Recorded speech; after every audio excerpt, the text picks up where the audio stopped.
Sinabi mo na ba ito sa mga polis? Ma'am, sa totoo lang po, natatakot po ako. Kasi po, nalaman ko po na may connection si Ana kay Mayor Del Mundo. Ma'am, simple tao lang po ako. Kailangan natin dito sa mga polis. Tatawagan ko na sila.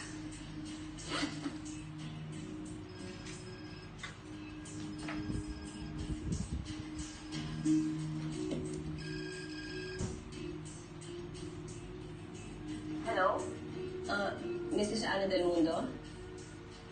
Ako si Attorney Agnes Villonco, yung abogado ni Ms. Ornella. Attorney, anong kailangan nila? Nasaan ba kayo? Pwede ba tayo mag-meet? I think it's urgent na magkausap tayo agad. Nag-iwan sa akin ng instruction si Miss Ojeda na tawagan ko kung sakaling may mangyari sa kanya. Tungkol ba saan? Tungkol sa pagpapabagsak ninyo kay Governor Del Mundo.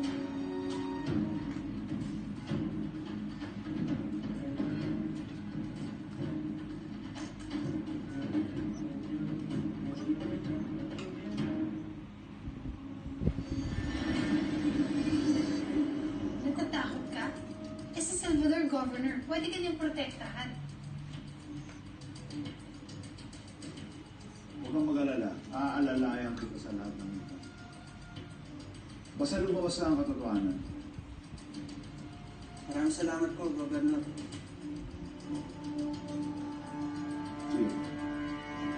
Sige po, tuloy na po ako.